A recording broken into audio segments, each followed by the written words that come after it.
We are going to be talking about consolidated financial statements, which at its simplest form is combining two or more entities into one economic entity.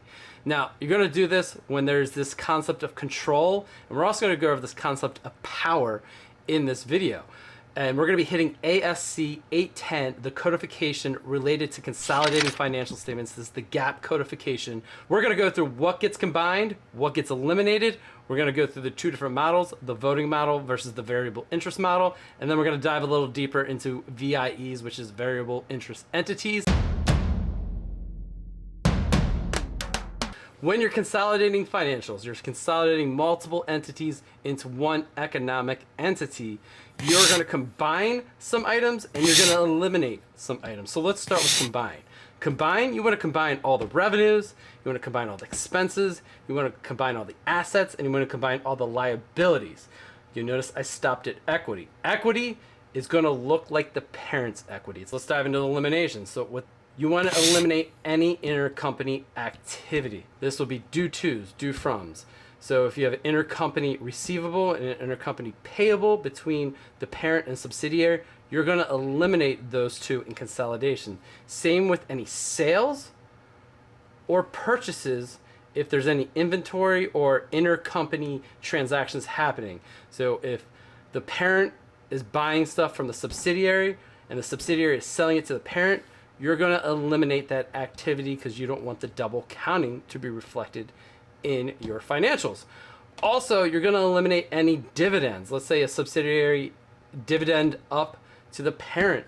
Those transactions are going to be eliminated in consolidation. Also related to the equity, why you don't roll up the equity is the parent has an investment in subsidiary on its books, which is going to equal the subsidiary's equity.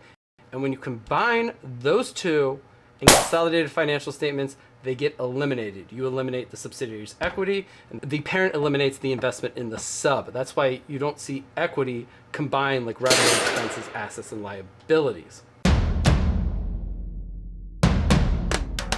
ASC 810 has two models that you look at to see if you consolidate an entity or not. One is the voting model, which for the most part is pretty straightforward. For corporations, if a parent owns more than 50% of a corporation, more than likely they're going to consolidate that entity into their results. With partnerships and limited liability companies, you need to look a little further down.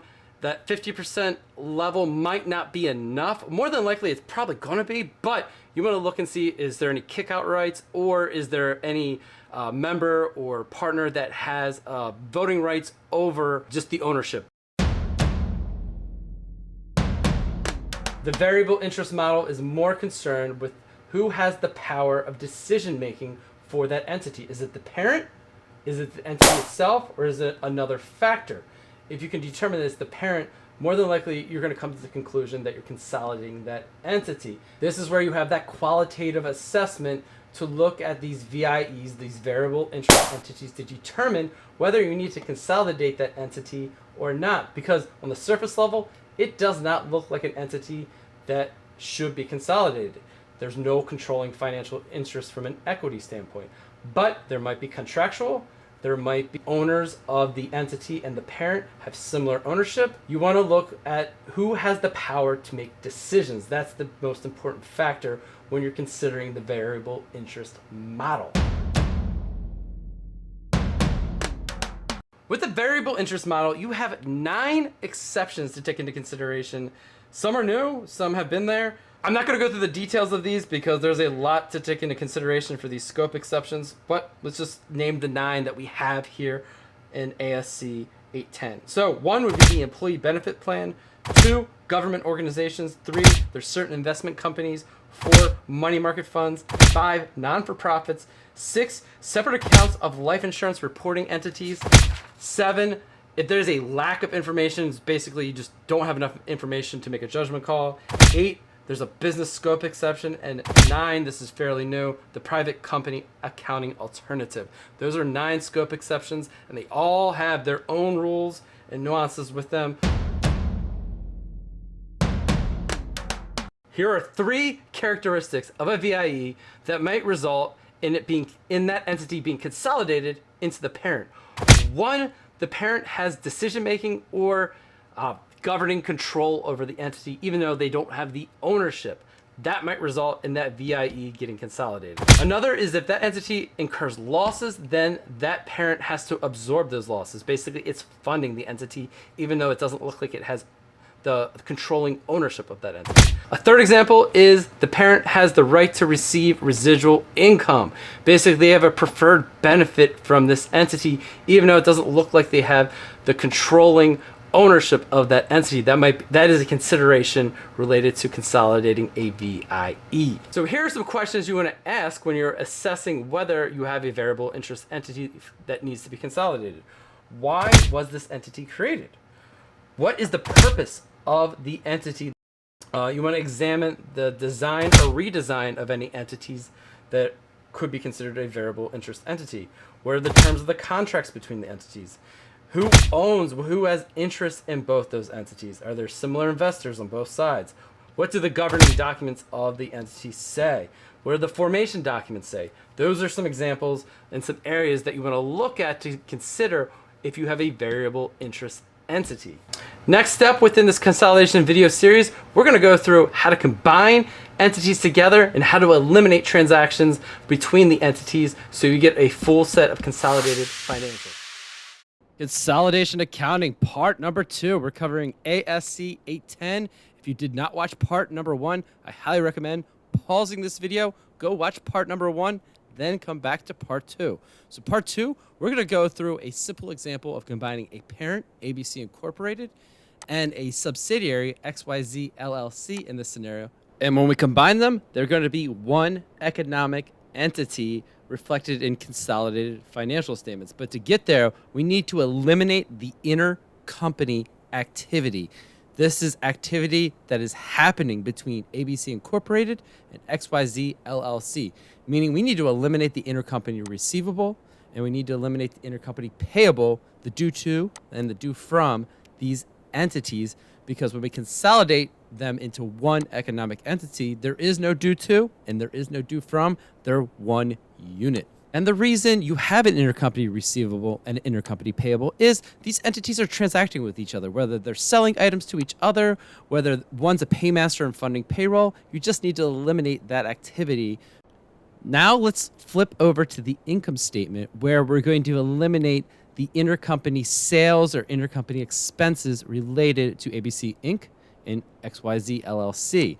In this scenario, XYZ LLC paid a referral fee to ABC Incorporated, so we need to eliminate that intercompany activity. We're going to remove the sale or the revenue at ABC Incorporated's level, and we're going to eliminate the referral fee at XYZ LLC's level, because when we combine both entities into one economic entity, we do not want to count the activity that is happening between those two entities. We only want to reflect the activity that is happening to outside parties, nothing that's happening internally amongst the entities that are being consolidated.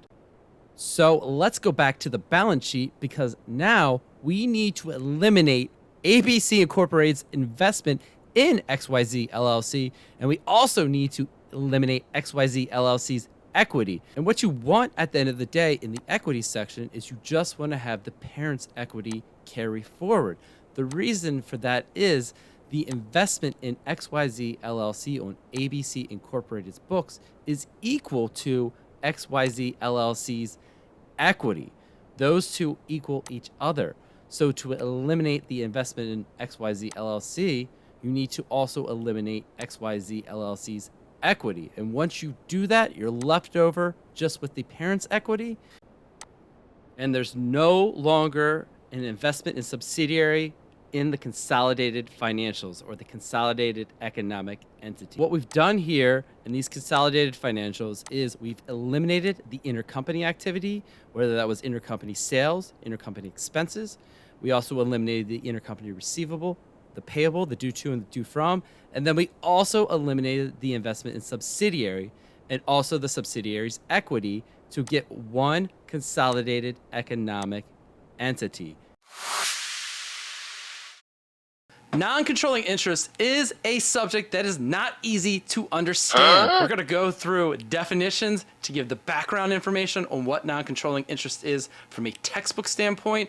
And then we're going to go through a scenario where you have to consolidate a subsidiary into a parent and where the parent doesn't own 100% of that sub. So what is non-controlling interest? Non-controlling interest defined by ASC 810-10-20 is the portion of equity, your net assets, in a subsidiary not attributable directly or indirectly to a parent. This is also known as minority interest. So when do you need to consider, or when does non-controlling interest arise? When a parent doesn't own 100% of a subsidiary, but has a controlling financial interest in that subsidiary. The example I'm going to go through at the end of this video is a parent is going to own 75% of a subsidiary. So there's 25% the parent doesn't own, and that causes non-controlling interest in your financials. So how do you present non-controlling interest on your financial statements? It's going to be in three areas if they all apply. One is your net income. You're going to back out the interest, non-controlling interest income related to the portion of the subsidiary that you do not own. You're also going to have an other comprehensive income. Same concept. You're going to back out the portion that the parent doesn't own of the subsidiary in other comprehensive income. And lastly, on the balance sheet, you're going to back out the equity or the net assets of the portion of the subsidiary that you don't own. And you're going to have this line item in your equity section of your balance sheet, of the consolidated balance sheet, of non-controlling interest. And the reason you're not reflecting 100% of the subsidiary's results is because you don't own 100%. So you have to show a line item backing out the portion that you do not own on a consolidating basis. That's that's the why you're reflecting non-controlling interest in your financials. Now, non-controlling interest can get extremely technical. I'm not going to go into all the different nuances. You can go to one of the big public accounting firms' websites. They have 1,000-page PDFs you can read on all the different scenarios you can run into with non-controlling interest. I do want to make reference to variable interest entities. On a surface level, does not have the ownership that you would normally see to consolidate into a parent. There's other facts and circumstances that would require you to consolidate that entity in your financials, whether that's voting rights, whether that is a profit sharing or revenue sharing situation. The attribution method that isn't clearly defined in ASC 810, you look at what the profit or revenue sharing situation is contractually to determine the percent of the non-controlling interest in a variable interest entity situation. You're also going to look at that if you own from an ownership standpoint. You're going to look at revenue and profit sharing before you look at ownership. If there's no clearly defined revenue or profit sharing arrangement, you're going to go down to the ownership level. I'm sure there's situations with a variable interest entity where you're going to use the contractual arrangement, but I've never run into that situation. I've always used ownership of the subsidiary to determine the non-controlling interest. So we're going to go through an example of Parent Incorporated, which owns 75% of Sub LLC's shares. So we have this minority interest, this 25% that we need to account for, and we're going to see the journal entries and how it shows up on the financial statements when you consolidate a subsidiary that is not owned 100% by the parent. So let's dive into that. Okay, let's go through an example. We're going to take Parent Incorporated's results, we're going to take Sub LLC's results, and we're going to combine those two into consolidated financials, one economic entity. And in this situation, we're going to have some elimination entries, the normal elimination entries when you consolidate two entities, and we're going to have to layer in non-controlling interest because Parent Incorporated only owns 75% of Sub LLC. So first things first, let's look at Sub LLC's results, their income statement. Sub LLC has $540,000 in revenue to $210,000 of expenses, which leads to net income of $330,000. And the breakdown of who owns that net income is Parent Incorporated owns 75%, so they have $247,500 of net income attributable to them. And then you have a non-controlling interest, the other parties that own sub LLC, they are entitled to $82,500 of net income. I'm strictly not looking at this from a variable interest entity standpoint. We're using ownership to dictate how we're allocating, or the attribution of how we're going to allocate net income and ultimately equity within the financials. So let's flip over to the consolidating income statement. I've got parent incorporated's results for the quarter. I've got sub LLC's results for the quarter. Let's take a look at parent incorporated first really quick. You'll notice there's a line item equity income and sub LLC. We're using equity method accounting for parent incorporated's investment or ownership of sub LLC. If you're not familiar with equity method accounting, your investment in the subsidiary, you're recognizing your pro rata portion of their net income as equity income or revenue on your books, which then ultimately increases the investment on your balance sheet. The entry, assuming net income is positive, you're going to debit your investment on the balance sheet of the subsidiary, and you're going to credit equity income to recognize your portion of the earnings related to that investment. With that out of the way, one thing we need to do when we're consolidating these two entities together is to get rid of the equity income, because we're now layering in sub LLC's total results in the consolidated financials. So let's go ahead and remove the equity income from the parent. Next thing we need to do is we need to layer in, or layer out, essentially, the portion that parent incorporated doesn't own of sub LLC, which is 25%. So we're going to take 25%, and it's going to be a negative, of sub LLC's net income, the portion that we don't own, and we're going to back that out of the financials.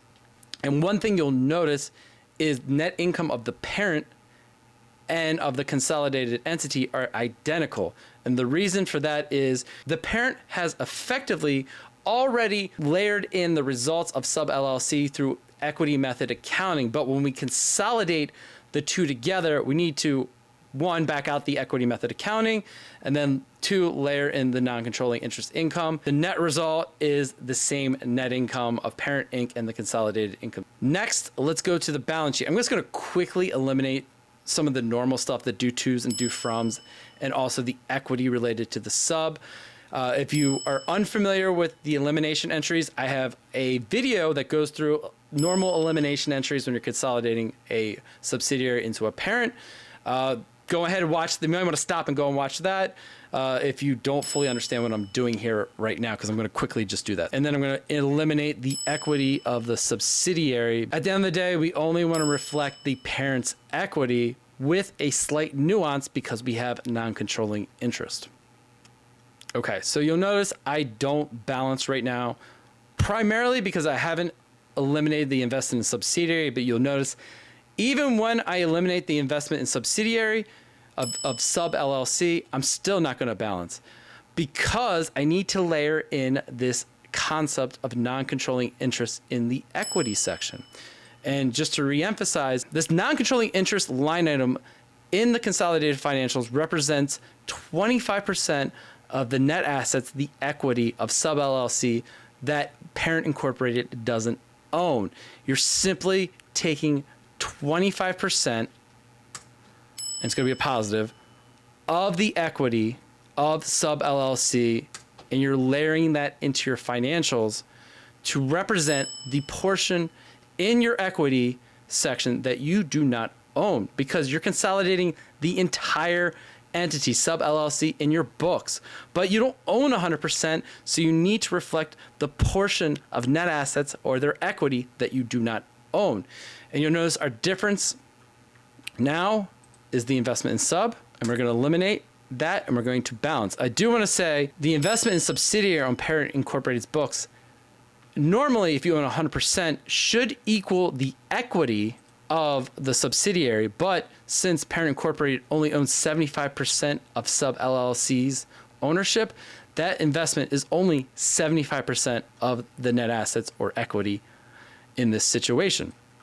So we eliminate the sub, we layer in the 25% we don't own of the net assets, and now we have consolidated financials with non-controlling interest in them. I hope this is helpful. I hope this made sense. I hope I didn't confuse you more. It took me a while to really understand this concept. It's confusing. It can get very technical from here on out, but hopefully this gives you a little bit better understanding of what's happening when you consolidate financial statements and when you have a subsidiary that you do not own 100% of. We are going to look at how to actually pull together consolidated financial statements from beginning to end. We are going to look at the organization chart. What entities do we need to consolidate? We are going to look at how to set up your financial statements, how to set up those entities so they add up and consolidate into one financial economic entity. 3, these are going to be some operational considerations when you have multiple companies interacting together. And then 4, how to pull it all together and make sure it is actually correct. So let's dive into this. Let's go over consolidated financials. Before you start pulling numbers together, pulling financials together, the first thing you need to do is you need to review your legal organization chart. What legal entities are going to consolidate into the parent? Who is the parent? And what entities does that parent own or have a controlling financial interest in? That assessment needs to happen before you can even pull anything together. Then you need to consider, hey, do I only own a portion or control a portion of a subsidiary? Because if that's the case, you're going to have this concept of non-controlling interest to consider as well. Non-controlling interests have a whole nother video. That was part 3. So if you don't know what non-controlling interest is, once you get done with this video, go check that one out. So once you've made your assessment, you're going to define, hey, this is the parent. Here are my subsidiaries. Here's our situations where I'm going to have non-controlling interest. Your next step is building out the structure that allows you to roll up all those entities into one economic entity. So let's go over the setup. I'm going to use Excel in this example. And we're going to have parent incorporated. We're going to have 100 LLC, one of the subsidiaries, sub LLC, another subsidiary. And then when we roll this all together, there's elimination entries that we need to take into consideration to get our consolidated financials. And when you're setting up your structure, you want to know, hey, do I own 100%? Do I own 75%? Do I own 50%? What is the controlling financial interest that the parent has in the subsidiary? So in this example, 100 LLC, 100% owned by the parent, but then sub LLC is only 75% owned by the parent. So in that situation, we're going to have non-controlling interest when we pull the financials together. Next, let's go over the operational considerations when you are pulling consolidated financials together. So one thing is, how do you account for each individual legal entity? Since Parent Incorporated has ownership in 100 LLC and sub LLC, on the Parent Incorporated's own books, their legal entity books, they are going to have investments in those two subsidiaries. So if we look at the balance sheet here, you'll see there is an investment in sub LLC and there's an investment in 100 LLC. This is equity method accounting. So in Parent Incorporated's books, they are rolling up the earnings or the net income related to these two subsidiaries. Equity method accounting on the parent side, they are recognizing their pro rata portion of earnings from the investment. So 100 LLC, they're recognizing 100% of the income related to that entity. And sub LLC, they're recognizing 75% of the income. And you'll see this here on the income statement. Income statement is where the equity income, that is the pro rata portion of earnings or net income related to ownership in the subsidiaries. So you'll see equity income of 100 LLC, go down to the net income of 100 LLC. You see it's 90. So since it was 100%, it's going to recognize $90,000 of net income or equity income. And they are also recognizing 75% of the net income related to sub LLC because it has a 75% ownership. Now that is just for legal entity Parent Incorporated. We are going to eliminate all this activity when we roll up the two subsidiaries into the parent for the consolidated financial statements. So journal entries related to equity income. So in this situation, we're just going to recognize the subsidiary's income. I'm just going to go through the entries. Equity income for the investment in the both subsidiaries. This is from Parent Incorporated's books. Since Parent Incorporated owns 100% of 100 LLC, they are going to recognize a $90,000 increase in the investment. That's the debit and then the credit is $90,000 of equity income. Basically, their investment generated $90,000 of net income, and from a legal entity standpoint, they have a line item of equity income, 100 LLC, $90,000, and you'll see that on Parent Incorporated's income statement, ignoring the consolidated effort and all the other entities. Exact same concept with sub LLC, except we don't own 100%. You're only going to recognize 75% of the net income. So I'm going to take the 330 times 75%. That gets me 247,500. That's going to be a debit to my investment in sub, and then a credit to sub LLC equity income. And you'll see that on the parent's income statement as equity income from sub LLC, $247,500. So Parent Incorporated, just from their legal entity standpoint, is recognizing the net income of the ownership related to the subsidiaries that they have a controlling or a financial interest in. Another part with equity method accounting, let's say one of those entities declares a distribution, a dividend. In that situation with equity method accounting, that dividend or distribution is not revenue. It actually reduces your investment on the balance sheet. So let's say you get $50,000 from 100 LLC. That's going to be a debit to cash because you got the money, and then it's going to be a credit to the investment in 100 LLC that's sitting on the balance sheet, which will reduce your cost basis or your basis in that investment. Same thing with sub LLC. If they sent you $75,000, let's say they declared a $100,000 distribution, you own 75%, you get $75,000. It's going to be a debit to operating cash and then a credit to investment in sub LLC. That's some basic equity method. I wanted to go over that because when you're recording your activity related to the subsidiaries, you need to keep in mind of what the parent's ownership is in that subsidiaries, because from a legal entity standpoint, Parent Incorporated still needs to keep their books intact, even though they're eventually going to consolidate all these entities in this example. A lot of times a organization will define an entity that pays all the bills, pays all the payroll, and then they will allocate those expenses out to the other entities. That doesn't happen everywhere, but at least in my experience, there's always been a paymaster, a primary entity that pays for everything, which leads to this next subject, which is intercompany accounting. When you have entities that are transacting with each other, it creates intercompany payables and receivables. Parent Incorporated, in our situation, pays payroll for all the other subsidiaries. But 100 LLC actually has employees that should be allocated to that entity. So technically, those employees are on Parent Incorporated's payroll, but we are going to use this. We're going to go through the journal entries of how to allocate that payroll expense to 100 LLC from the payroll, leaving the operating account of Parent Incorporated. So let's just use a nice round number of $25,000. From Parent Incorporated's standpoint, they paid $25,000 of payroll expense related to an employee that's of 100 LLC. So from Parent Incorporated standpoint, they have paid payroll that will be allocated to 100 LLC. So from Parent Incorporated standpoint, their journal entry for $25,000 of payroll expense is to debit the intercompany receivable from 100 LLC and then credit operating cash.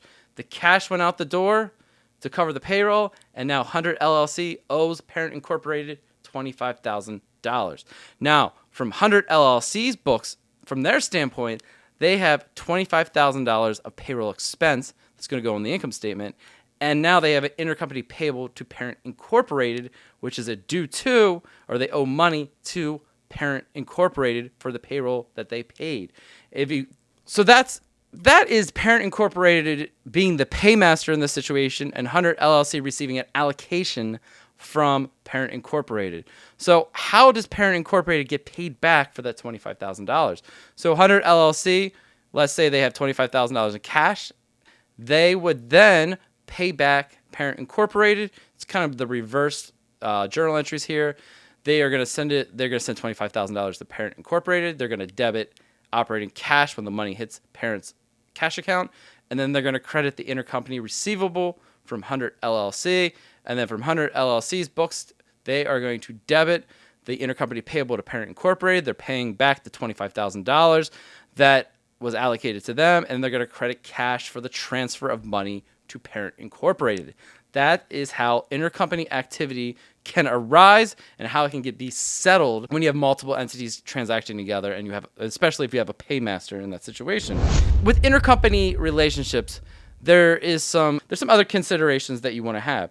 One, since these are totally separate legal entities, even though they might be owned 100%, there should be some sort of agreement between the two entities on how the money gets paid back from multiple reasons. From a legal, from a tax perspective, you want to have these intercompany agreements between the entities, especially if you have multinational or non-U.S. entities that you're consolidating. You really want to make sure you have your operating or your intercompany agreement with that entity outside the United States, just because not only you're taking into consideration of U.S. tax law or laws in the United States, you also need to take into consideration the laws of the country that you're also operating in. The last consideration before we just start pulling these financials together is these entities, if they generate profits and they're not paying back intercompany activity, they can dividend or distribute up those earnings to the parent. And in that situation, we're going to follow the equity method accounting. For the subsidiary, the journal entry is going to be debit distributions, which is an equity, and then credit cash for any dividends or distributions that have been paid to a parent. The last part of this is going over the financial statements. So when you're pulling the financial statements together, there's a couple things you want to look for to ensure these things are clearing out, eliminating, or certain things are just carrying through from a consolidated standpoint. So one example of that is to make sure your intercompany activity, your receivables and payables all net out, because from a consolidated standpoint, there is no intercompany activity or intercompany payables and receivables. You're one economic entity. So in our balance sheet here, I want to make sure I net out all the intercompany payables and receivable between parent incorporated, sub LLC, and 100 LLC. Another thing that you might want to set up, if you do not currently have it set up, is a intercompany report. Basically, you're going to set up the due tos and due froms and just make sure they net to zero and they equal each other. Normally, if your payable and receivable don't equal each other, you're not going to balance on your balance sheet. And if you don't eliminate every portion of the intercompany payable and receivable, your balance sheet also is not going to balance. Those are some checks to have in place to ensure that your intercompany activity, when you roll up everything, is getting properly eliminated. All right, next part we want to look at is to make sure all our elimination entries are in, because from a consolidated point, you have no investments in subsidiaries. They are one economic entity. This does involve eliminating the equity section of your subsidiaries. Now, we do have non-controlling interest because we do not own 25% of sub LLC. So let's back out the portion of sub LLC we do not own. All right, that's our non-controlling interest. So I've put the elimination entries into our balance sheet. So in the income statement, we want to eliminate the equity income because the full results of those two entities are now reflected in the total consolidated income statement. Also, since we only own 75% of sub LLC, I need to back out 25% of their net income, reflect the portion of sub LLC's net income that outside owners retain. Next, you want to make sure your retained earnings carries all the way through. And when I say that is basically parent incorporated effectively through equity income, if we're just looking at them as a standalone legal entity, has recognized the net income and the activity related to the subsidiaries through equity method accounting in the investments. So the retained earnings or in the net income in this situation should be identical to parent incorporated as a standalone legal entity. So that's a good check to determine that that has carried forward properly. Now, the one caveat that we have with the consolidated financials is the non-controlling interest. The last one that should be very obvious, but it can get you because you've thought about a lot of other things up until this point, is to make sure the balance sheet balances. That's That is the most critical part of this to ensure everything is flowing through as it should and you haven't missed anything. If your balance sheet doesn't balance, it's a clear sign that you have something that is off.